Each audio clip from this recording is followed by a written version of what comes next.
Recording in progress. Assalamualaikum warahmatullahi wabarakatuh. Di sini saya Natia Kirana dengan NPM 21402022134 akan mempresentasikan tentang penelitian saya dengan judul Pengaruh Tren Bahasa Anak Jaksel terhadap Penggunaan Bahasa Indonesia pada Remaja Indonesia. Abstraknya, sosial media menjadi salah satu tempat untuk menyebarkan segala informasi termasuk budaya. Salah satu yang paling menonjol adalah pertukaran budaya dalam berbahasa. Fenomena yang dewasa ini sedang hangat dibahas adalah adanya suatu tren bahasa gado-gado atau tren bahasa Jakarta Selatan. Bahasa anak Jaksel ini merupakan percampuran antara bahasa Indonesia dengan bahasa Inggris. Bahasa ini dinilai mampu menggeser penggunaan bahasa Indonesia yang baik dan benar. Selanjutnya, metode penelitian yang saya pakai menggunakan metode penelitian kuantitatif, yaitu penelitian yang menggambarkan atau menjelaskan suatu masalah yang hasilnya dapat digeneralisasikan. Dengan demikian, tidak perlu mementingkan kedalaman data atau analisis. Penelitian lebih mementingkan aspek keluasaan data, sehingga data atau hasil riset dianggap merupakan representasi dari seluruh populasi.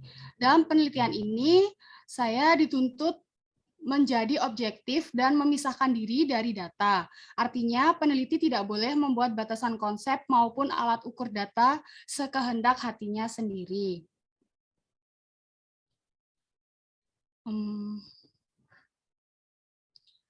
Hasil dan pembahasan. Berdasarkan survei yang telah saya lakukan, menunjukkan pada umumnya remaja Indonesia itu aktif menggunakan media sosial dalam kehidupan sehari-harinya. Media sosial yang biasa dipakai sebagai alternatif untuk mengisi waktu luang, mencari hiburan, mencari informasi yang digemari, dan lain-lain. Dari data-data yang saya taruh di penelitian ini, dapat ditarik kesimpulan yaitu berdasarkan hasil survei yang telah dilakukan, terdapat 32 responden yang mewakili remaja Indonesia pengguna sosial media, bahwa sebagian besar remaja Indonesia gemar menghabiskan waktu luangnya untuk menggunakan sosial media. Penggunaannya sendiri sangat beragam, mulai dari bertukar ide, berinteraksi dengan teman online, berjualan, menekuni hobi, dan lain sebagainya. Menurut survei ini pula, banyak remaja Indonesia yang suka melakukan interaksi dalam sosial media. Interaksi yang luas ini tidak menutup kemungkinan untuk mereka lebih mudah saling bertukar budaya. Salah satunya adalah budaya berbahasa. Penyebaran tren bahasa Jaksel ini semakin terbantu dengan adanya stereotip tidak mengikuti perkembangan zaman berarti tidak gaul. Tren bahasa anak Jaksel ini juga sudah dianggap sebagai modernisasi dalam berbahasa. Sekian presentasi dari saya, apakah ada yang ingin ditanyakan? Aku ingin bertanya kepadamu.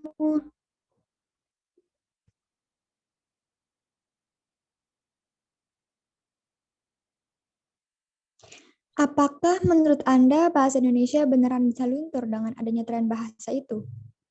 Menurut saya, bahasa Indonesia beneran bisa tergeser kedudukannya karena banyaknya remaja Indonesia yang mengakses media sosial sebagai hiburan mereka.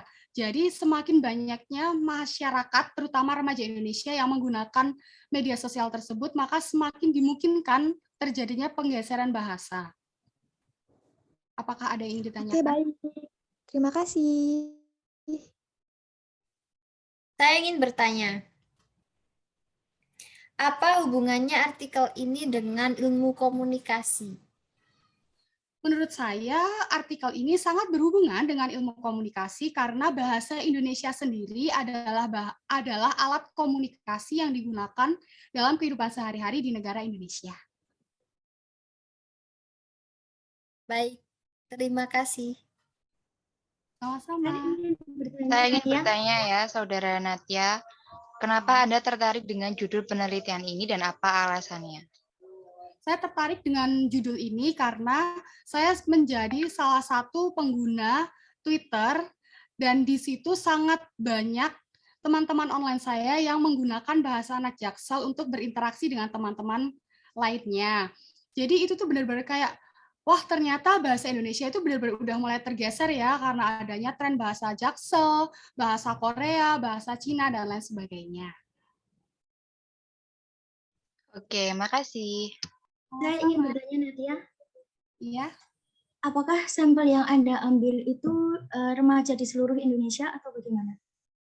Kebetulan yang saya ambil itu bukan seluruh, tapi ada 32 responden yang kebetulan mereka adalah teman-teman online saya di Twitter. Jadi mereka berasal dari berbagai daerah di Indonesia. Jadi bisa ditarik kesimpulan bahwa mereka 32 orang ini menjadi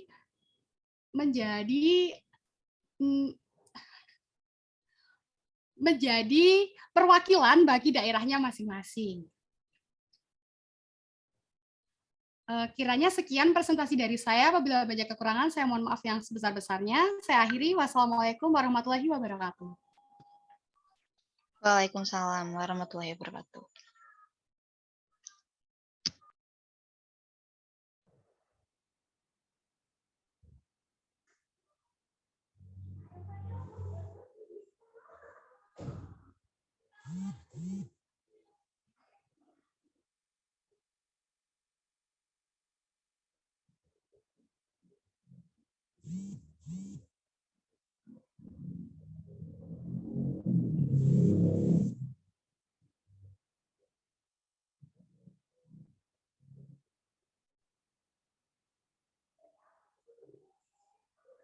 Sebentar ya, aku lagi nyari dokumennya.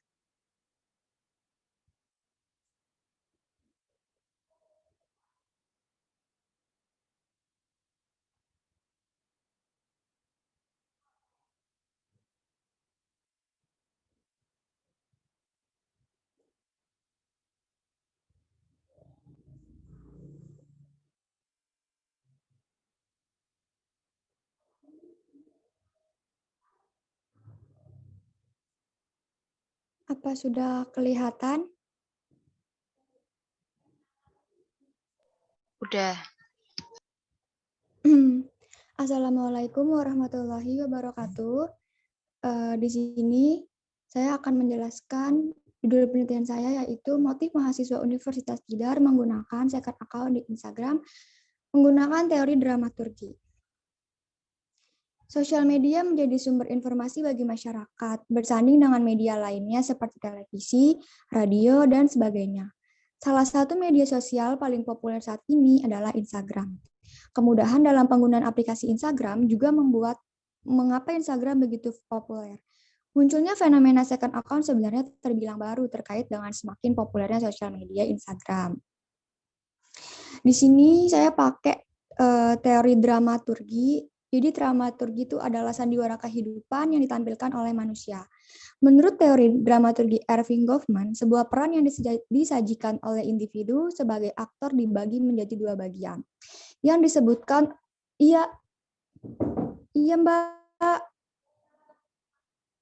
ya, sebentar ya, soalnya ada Grab datang.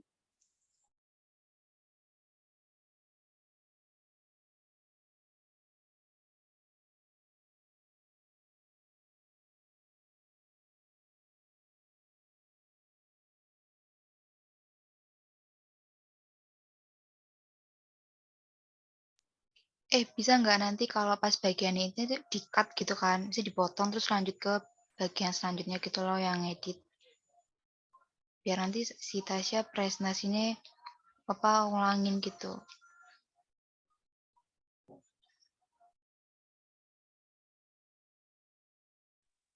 Oke, baik, saya lanjutkan. Menurut teori dramaturgi Erving Goffman, sebuah peran yang disajikan oleh individu sebagai aktor dibagi menjadi dua bagian, yang disebutkan oleh Goffman sebagai bagian depan front serta bagian belakang back. Sedangkan bagian belakang back mencakup self, yakni seluruh aktivitas tersembunyi untuk mempersiapkan kesuksesan pada penampilan peran seorang aktor dalam penampilan diri yang terdapat di bagian depan front. Dalam penelitian ini, saya memakai metode kuantitatif. Menurut Sugiono, menjelaskan bahwa metode kuantitatif merupakan metode penelitian yang berbasis pada filsafat positivisme, yang mana digunakan untuk meneliti populasi atau sampel tertentu, yang umumnya pengambilan sampelnya dilakukan secara random dan data dikumpulkan menggunakan instrumen penelitian, lalu dianalisis secara kuantitatif atau statistik dengan tujuan menguji hipotesis yang telah ditetapkan. Sumber data dalam penulisan proposal penelitian ini adalah sumber data primer. Sumber data primer ialah data yang diperoleh dari hasil observasi dengan cara wawancara serta memberikan atau membagikan kuesioner kepada mahasiswa Universitas Tidar. Nah, di sini adalah hasil dan pembahasannya. Di sini peneliti telah melakukan riset pengguna sosial media di kalangan mahasiswa Universitas Tidar menggunakan Google Forms dan menyebarkan kuesioner melalui link dan tautan. Berikut merupakan gambar dari riset yang peneliti lakukan. Dari 32 tanggapan, semuanya memiliki akun Instagram. Terbukti bahwa Instagram banyak digunakan oleh mahasiswa Universitas Tidar.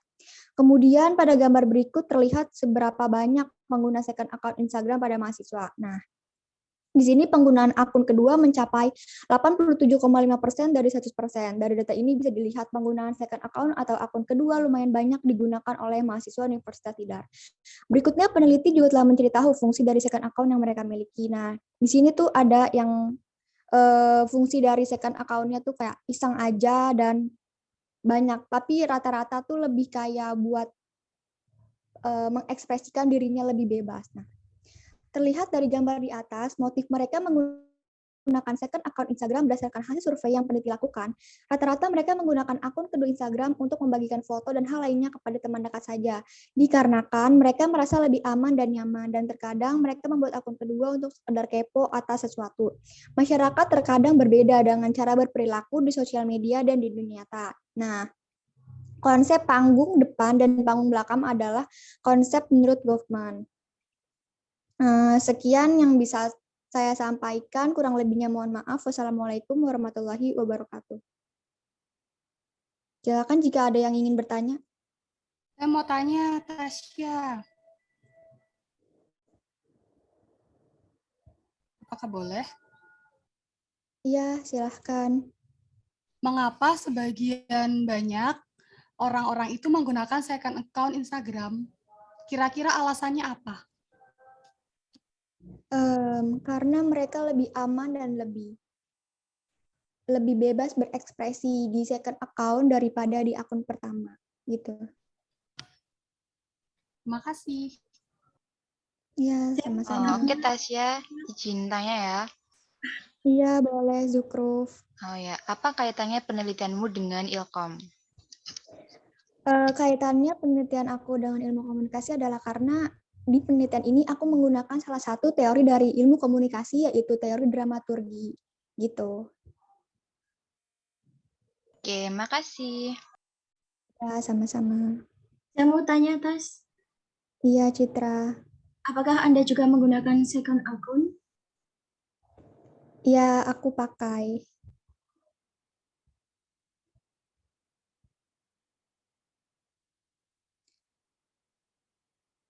Maaf, Citra, apakah masih bertanya atau tidak?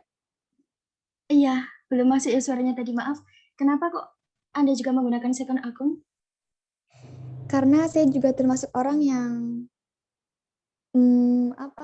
menyetujui pendapat mereka yang saya wawancarai, bahwa kalau di second account tuh tempat yang lebih aman dan lebih bebas berekspresi dibanding akun pertama.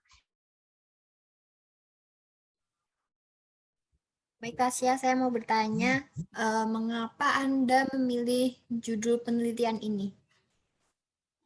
Alasan saya mengambil judul penelitian ini adalah karena saya tertarik, kayak pengen tahu, ingin melihat banyak orang pakai second account tuh apa sih motifnya gitu. Pengen dicari tahu motif mereka tuh, apakah ada motif-motif tersendiri yang lain atau ternyata cuman buat iseng-iseng aja gitu. Terima kasih.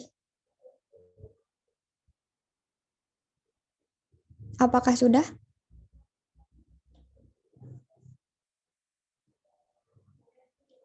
Oke, presentasi saya tutup. Kurang lebihnya mohon maaf. Wassalamualaikum warahmatullahi wabarakatuh.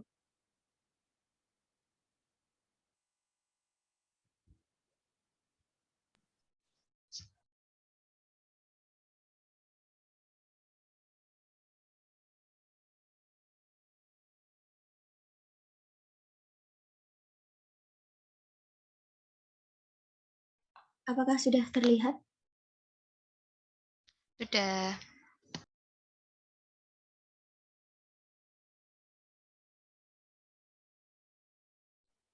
Baik, Assalamualaikum warahmatullahi wabarakatuh. Nama saya Citrauti Nurfibidinata, NPM 211-020-2017. Di sini saya akan mempresentasikan hasil kerja saya yang berjudul Analisis Isi Pesan pada Film ini. Dengan abstraknya yaitu, film merupakan salah satu media massa yang salah satu tujuannya adalah menyampaikan pesan dengan cara unik dan kreatif. Setiap film mengandung pesan yang ingin disampaikan kepada khalayak. Masih banyak perempuan di Indonesia yang dinilai hanya akan berurusan dengan dapur dan berakhir menjadi istri orang, sehingga tidak wajar jika perempuan memiliki keinginan untuk menempuh pendidikan setinggi-tingginya. Penelitian ini bertujuan untuk menganalisa pesan yang terkandung dalam film ini terkait perempuan dan pendidikannya dengan metode analisis isi atau konten analisis. Hasil dari penelitian ini adalah kejelasan pemahaman tentang pesan yang ingin disampaikan kepada khalayak dalam film Tujuh ini. Kemudian rumusan masalahnya adalah pesan atau makna apa yang terkandung dalam film ini dan mengapa film ini lebih menyoroti tentang kebebasan perempuan terkait pendidikan. Metode penelitiannya saya menggunakan penelitian pendekatan kualitatif deskriptif untuk menjelaskan suatu fenomena atau objek penelitian sekomprehensif mungkin melalui pengumpulan data. Lalu metode analisis datanya menggunakan analisis isi atau konten analisis yang berfokus pada karakteristik bahasa sebagai komunikasi dengan perhatian pada isu atau artikel dalam teks. Kemudian hasil dan pembahasannya ada konsep media massa, di mana media massa artinya adalah media dapat diartikan sebagai suatu bentuk dan saluran yang dapat digunakan dalam suatu proses penyajian informasi. Kemudian komunikasi massa. Komunikasi massa itu suatu proses di mana suatu organisasi yang kompleks dengan bantuan satu atau lebih mesin memproduksi dan mengirimkan pesan kepada khalayak yang besar dan heterogen. Film itu adalah sebuah rangkaian gambar statis yang direpresentasikan di hadapan mata secara berturut-turut dalam kecepatan yang tinggi. Kemudian budaya patriarki adalah sebuah sistem sosial yang menempatkan laki-laki sebagai sosok otoritas utama yang sentral dalam organisasi sosial. Lalu ada juga pendidikan. Proses perubahan sikap dan tingkah laku seseorang atau sekelompok orang dalam usaha mendewasakan manusia melalui upaya pengajaran dan latihan. Yang terakhir film Yuni. Film Yuni ini bercerita tentang seorang gadis, seorang SMA gitu, yang sangat cerdas dan memiliki cita-cita ingin kuliah, namun terkekang oleh budaya patriarki, di mana perempuan itu dianggap sebagai perempuan yang hanya akan berakhir menjadi istri orang, sehingga tidak wajar untuk mengenyam pendidikan setinggi-tingginya. Lalu sebentar. Mana sih? Kemudian hasil dan pembahasannya ini rangkumannya adalah pesan yang terkandung dalam film Yuni itu yang pertama, perempuan memiliki kebebasan untuk menentukan masa depannya sendiri. Yang kedua, pernikahan dini dan pernikahan yang dilakukan dengan terpaksa berpeluang berakhir kurang baik. Yang ketiga, pemaksaan dan pengekangan memicu orang untuk bunuh diri. Dan yang keempat, stereotip negatif menjadi salah satu hal yang cukup berbahaya. Film Yuni lebih menyoroti kebebasan perempuan terkait pendidikan karena masih banyak perempuan di Indonesia yang terpaksa berhenti dan mengurungkan niat untuk menempuh pendidikan tinggi. Hal tersebut dibuktikan melalui data Badan Pusat Statistik yang menyatakan bahwa terdapat kenaikan adanya pernikahan dini di negara Indonesia. Kemudian simpulannya adalah dapat disimpulkan bahwa dalam kajian film berjudul Yuni ini dapat disimpulkan bahwa film menjadi salah satu cara efisien untuk menyampaikan pesan kepada khalayak melalui pembacaan teks dari film yang disajikan dalam bentuk adegan-adegan. Sekian, apakah ada yang mau ditanyakan? Izin bertanya ya, Citra. Oke, silakan. Apakah ada contoh daerah yang masih beranggapan kalau perempuan itu nggak boleh menempuh pendidikan tinggi gitu? Iya, banyak di Indonesia daerah pedalaman. Salah satunya yang saya temui itu ada di daerah Winusari. Saya mendapati sendiri ada seorang ibu-ibu yang bercakap-cakap gitu dengan anak perempuannya dia bilang mau pengen kuliah, tapi ibunya malah bilang, ngapain kuliah? Malah kuliah bareng, mohon maaf ya bahasanya bahasa Jawa, malah kuliah bareng, nanti juga akhirnya menikah. Begitu. Oke, makasih Citra. Ya, apakah ada yang mau ditanyakan lagi? Saya mau Tanya nanya, Citra. Ya, Siapa dulu silakan nih? Salsa Oke. dulu.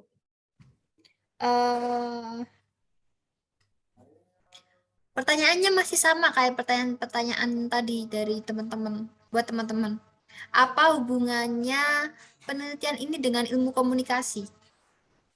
Hubungan penelitian ini dengan ilmu komunikasi adalah ilmu komunikasi itu kan film juga termasuk ilmu komunikasi, di mana film juga menyampaikan maknanya sendiri untuk disampaikan kepada khalayak, dan itu juga berhubungan dengan ilmu komunikasi yang komunikasinya ini sendiri juga berkaitan dengan penyampaian makna baik melalui komunikasi verbal maupun non verbal, seperti itu.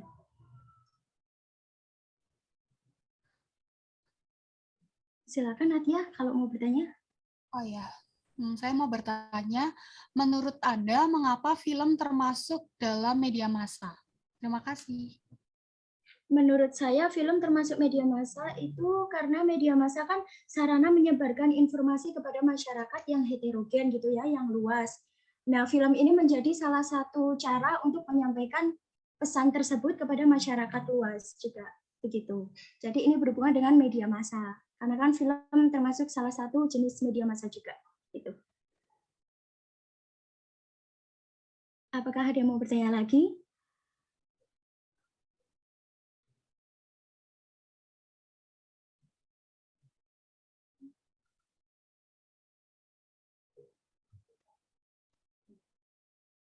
Untuk Tasya, apakah mau bertanya?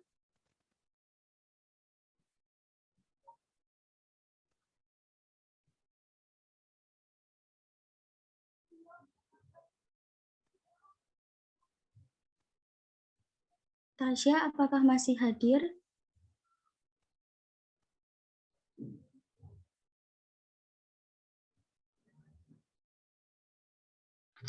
Saudara Citra, mungkin mic-nya rusak. Saya bisa mewakilin pertanyaannya Tasya. Oh ya, baik. Silakan. Oke, pertanyaannya Tasya ya. Mengapa memilih film Yuni sebagai topik dalam artikel tersebut? Oke, karena menurut saya itu sesuai dengan kondisi Indonesia saat ini, di mana dalam negara Indonesia sendiri masih banyak perempuan yang dianggap sebagai orang yang akan berakhir menjadi istri orang sehingga tidak sewajarnya untuk mengenyam pendidikan setinggi-tingginya. Jadi saya mengambil film Yuni ini karena film Yuni juga berhubungan dengan di mana perempuan tidak sewajarnya mengenyam pendidikan setinggi-tingginya gitu. Oke, makasih Citra. Ya, sama-sama. Sekian presentasi yang dapat saya lakukan. Kurang lebihnya saya mohon maaf. Terima kasih. Wassalamualaikum warahmatullahi wabarakatuh. Aku pengen tanya.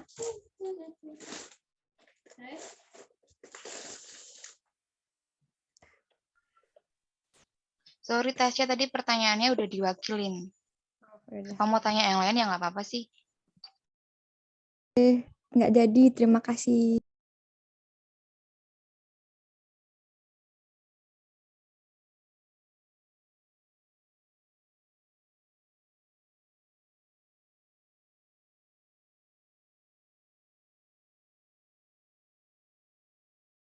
Apakah udah kelihatan ini artikelnya? Oke. Perkenalkan, nama saya Zukur Vidaya dengan NPM 2120202058 akan mempresentasikan artikel jurnal saya dengan judul Pengaruh Film Ali dan Ratu-Ratu Queen terhadap daya juang dan juga support sistem mahasiswa dalam meraih impian. Yang pertama ada pendahuluan.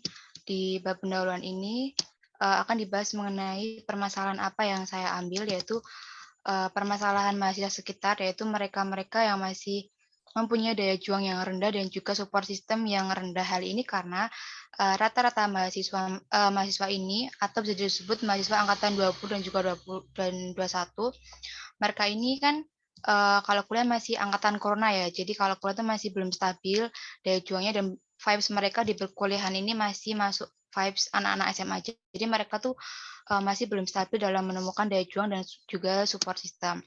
Kemudian ada bab kedua yaitu metode penelitian. Di sini saya menggunakan metode penelitian kualitatif dengan menganalisis data-data yang saya dapatkan dari reaksi mahasiswa dan juga kuesioner.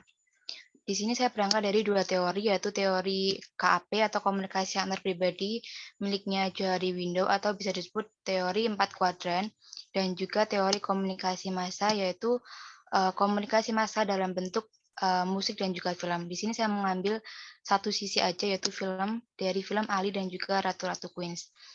Di sini saya mengambil film Ali dan juga Ratu-Ratu Queens karena ini film merupakan nominasi pertama dari FFI tahun 2021 dan juga banyak mengandung support system sehingga bisa memotivasi mahasiswa jika ingin menambah support system dan juga relasi mereka. Dan juga ada juga teori Johari Window di dalam film ini.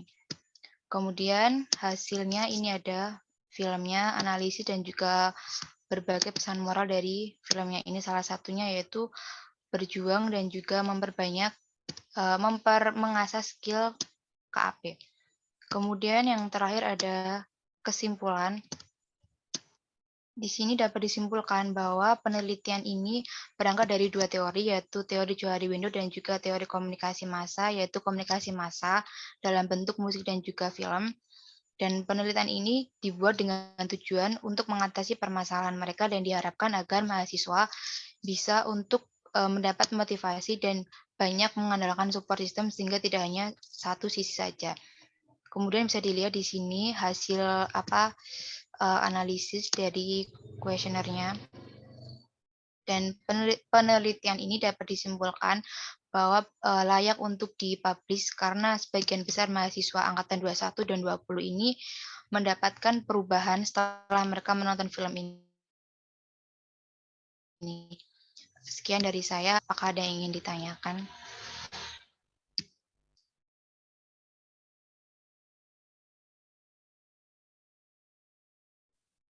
Saya ingin bertanya terkait presentasi tadi ya. Bagaimana tanggapan Anda dan juga sikap yang diambil mahasiswa setelah menonton film Ali dan Ratu-Ratu Queens ini?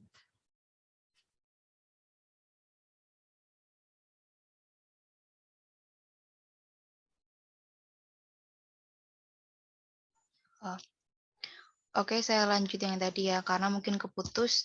Bisa diulang pertanyaannya, Natia?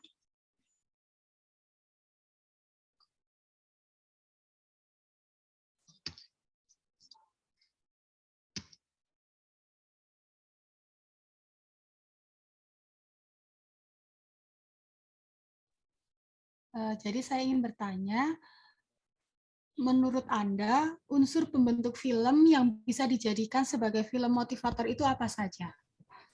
Oke, makasih pertanyaannya. Kalau dari film Ali dan Ratu-Ratu Queens, itu unsur pembentuk filmnya.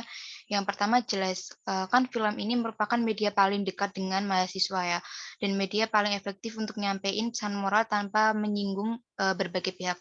Nah, di sini berhubung ini tuh film nominasi pertama FFI tahun kemarin, jadi banyak yang udah nonton, dan di film ini banyak banget kita tuh dimotivasi untuk bisa peka terhadap lingkungan sekitar.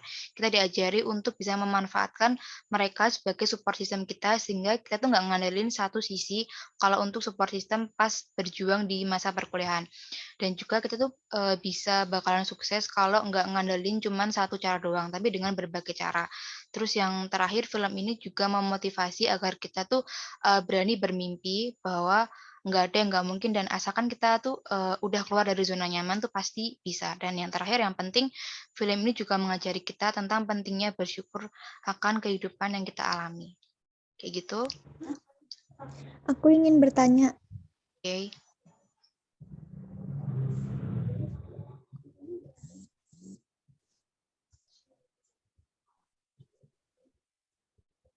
Silakan Saudara Tasya. Iya, sebentar. Bagaimana membangun relasi dan support system dari sekitar? Oke, gimana cara kita membangun relasi dan support system ya? Kayak yang udah saya jelaskan di teori Johari Window itu, kita tuh harus masuk ke kuadran pertama atau open area. Jadi nggak cuman orang lain yang terus-menerus peka ke kita, cuman kita juga harus peka ke orang lain. Kita harus membuka diri untuk kita mendapatkan informasi atau attention dari orang-orang sekitar. Jadi kita kalau mau membangun relasi, berarti kita juga harus mau membuka diri kita terhadap orang lain, sehingga orang lain itu bisa memahami kita dengan mudah. Dan juga yang terpenting jangan sampai kita tuh masuk ke kuadran-kuadran lainnya, kuadran 2, 3, atau 4, di mana kita tuh menutup diri atau orang lain yang menutup diri. Jadi sama-sama seimbang, kita membuka diri, mereka juga membuka diri ke kita. Gitu. Saya mau bertanya, Zukru, Ya, silakan Citra. pesan tersembunyi apa yang cocok untuk mahasiswa dari film itu? Oke, makasih Citra. Jadi pesan tersembunyi apa yang cocok dari film ini? Sebenarnya ini lebih ke karena ini temanya tuh perjuangan. Jadi pesan tersembunyi di sini itu kita dengan cara menghargai orang-orang sekitar. Jadi kalau kita tuh menghargai orang-orang sekitar kan biasanya mahasiswa itu banyak sekali pas berjuang tuh nggak stabil ya. Jadi dengan kita menghargai orang-orang sekitar, menjadikan mereka tuh orang-orang penting, dengan begitu akan mempermudah kita meraih impian dan kita tuh jadi nggak beban atau tetap bahagia walaupun di bangku perkuliahan ini tuh berat. Kayak gitu sih. Kasih. Ada yang Oke, ingin bertanya lagi?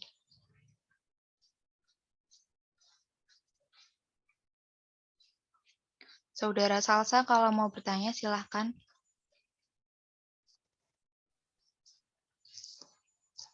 Oke. Saya mau bertanya terkait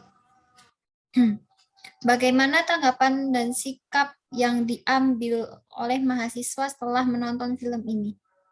Oke, makasih Salsa. Jadi tanggapan atau reaksi dari mahasiswa yang nonton film ini ya, itu yang jelas ada perubahan di sebelum mereka nonton dan setelah mereka nonton kan. Jadi sebelumnya mereka nonton tuh rata-rata mereka tuh banyak yang nggak mau keluar dari zona nyaman kan, takut untuk memulai bermimpi. Tapi setelah nonton film itu rata-rata dari hasil kuesioner itu mereka tuh bisa berani bermimpi dan juga keluar dari zona nyaman mereka. Di situ mereka bisa ngambil banyak hikmah kalau support system nggak cuma dari satu sisi, tapi dari berbagai orang-orang di sekitar mereka, sehingga hal itu juga bisa membangun relasi mereka secara nggak langsung, kayak gitu. Oke, baik, terima kasih. Oke. Mungkin sekian presentasi dari saya, kurang lebihnya mohon maaf. Wassalamualaikum warahmatullahi wabarakatuh. Waalaikumsalam warahmatullahi wabarakatuh.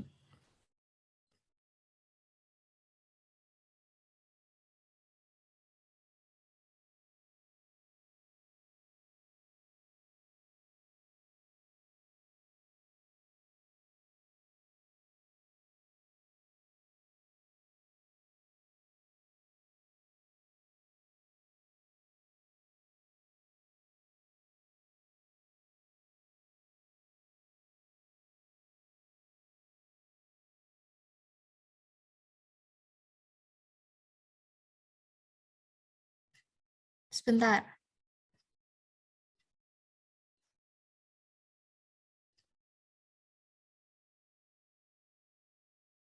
Baik, di sini saya akan bentar, pembukaan dulu ya.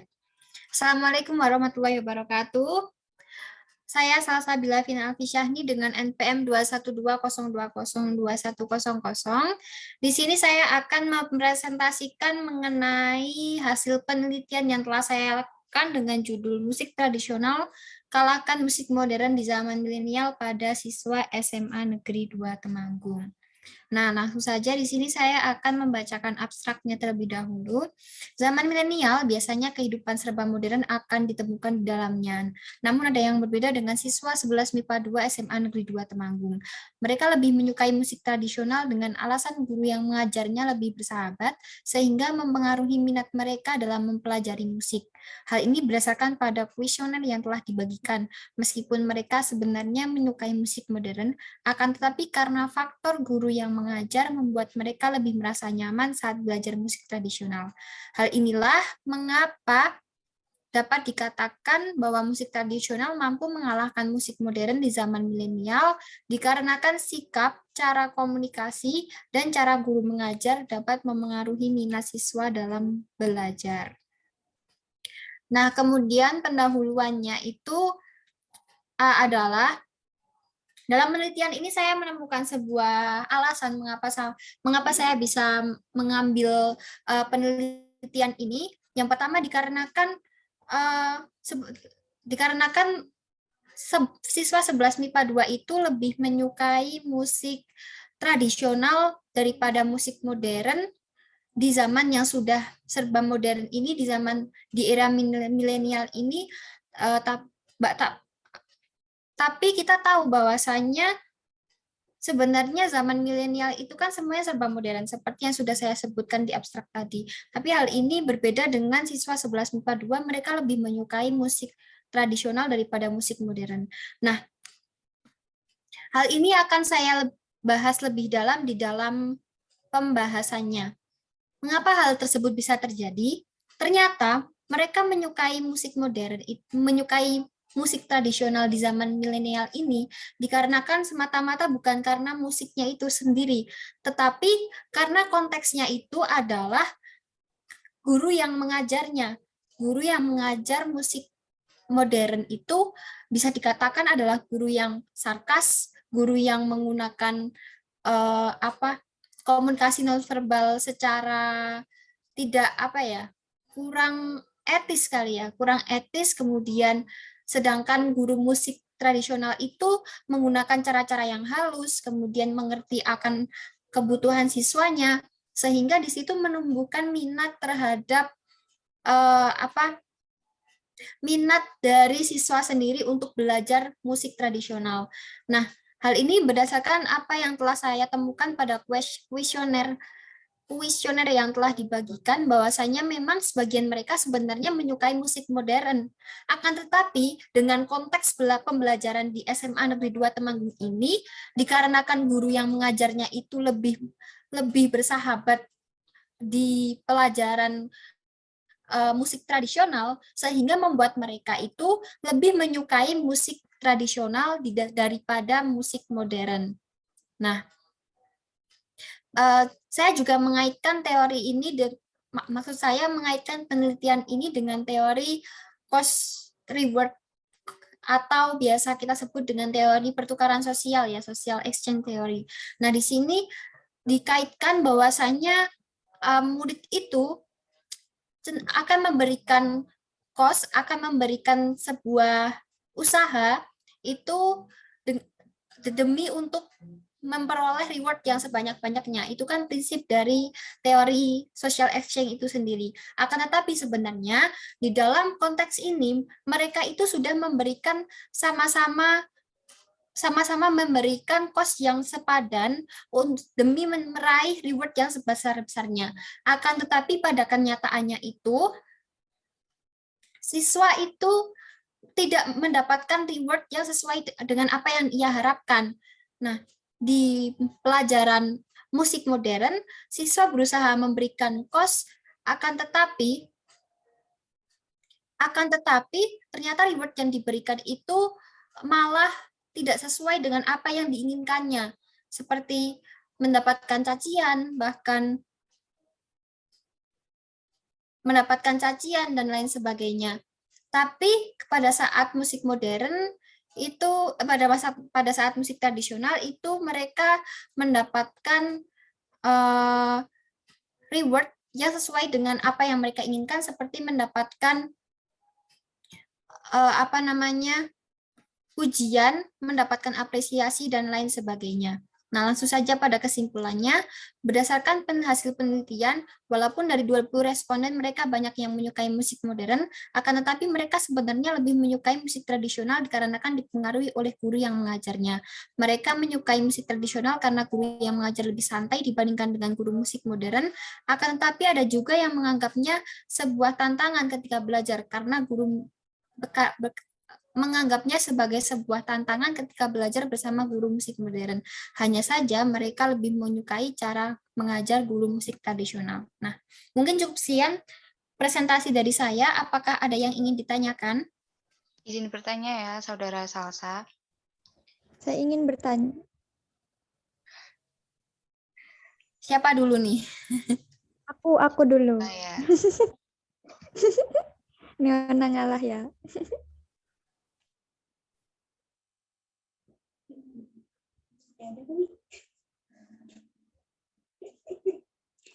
Setahu saya musik modern kan emang lebih mudah untuk dimainkan, tapi mengapa siswa kelas 11 MIPA 2 Semada lebih menyukai musik tradisional? Nah, saya akan menjawab ya.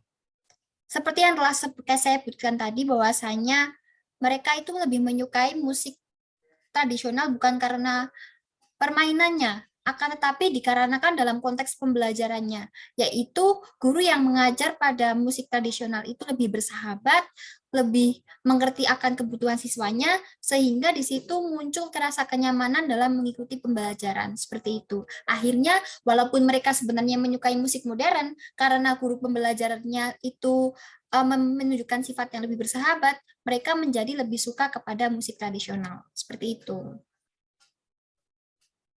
Ada yang lagi yang mau ditanyakan? Izin tanya ya, Salsa, yang tadi tuh. Tadi kan sempat ngebahas guru ya, dan juga pengaruhnya.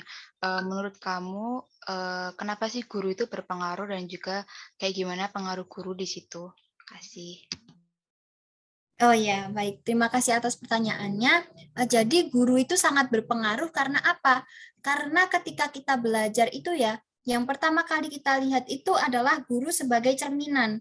Nah, ketika guru itu memberikan sebuah contoh yang melenceng dari kaidah yang sebenarnya, dari tata cara mengajar yang sesungguhnya, tentu siswa-siswa itu juga akan merasa, loh kok guru ini seperti ini harusnya salah, bukan seperti itu. Malah terkadang siswa menjadi lebih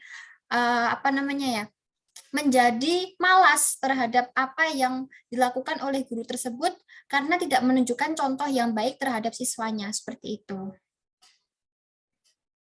Ada pertanyaan lagi? Saya izin bertanya. Iya, boleh. Mengapa Anda memilih siswa-siswi SMA 2 sebagai objek dalam penelitian Anda? Terima kasih. Karena siswa-siswi SMA Negeri 2 Temanggung itu kan mempunyai dua guru musik, yaitu musik tradisional dan juga musik modern. Nah, dari situ kita bisa membandingkan bagaimana tanggapan mereka, bagaimana reaksi mereka ketika mereka diajarkan guru dengan diajarkan pembelajaran musik dengan dua karakter guru yang berbeda. Sehingga di situ menarik saya untuk meneliti apakah, ya tadi kembali lagi, minat siswa dalam belajar itu akan dipengaruhi oleh guru atau tidak, seperti itu. Ada yang mau ditanyakan? Saya mau tanya, Salsa. Iya. Mengapa membandingkan musik tradisional dengan musik modern? Dikarenakan karena ini musik tradisional dan musik modern itu adalah suatu hal yang berbeda. Musik modern itu mempunyai genre yang lebih banyak dan sedangkan musik tradisional itu hanya itu saja. Tingkat kerumitannya pun juga berbeda ya. Kalau di musik modern, ketika kita sudah bisa dengan apa yang akan dipelajari, dalam artian misal kita belajar gitar dan lain sebagainya, jika kita udah bisa, tentu mereka akan merasa nyaman. Tapi ketika kita belajar musik modern yang itu aja, tapi kalau karena kita belum bisa ya misalkan, ya tentu mereka akan lebih tertarik dengan musik modern, musik tradisional dikarenakan itu adalah new experience atau pengalaman baru bagi mereka. Nah, sekian dari saya. Masih ada pertanyaan lagi? Sudah tidak ada ya? Ya. Saya akhiri. Terima kasih atas perhatiannya. Saya akhiri. Wassalamualaikum warahmatullahi wabarakatuh.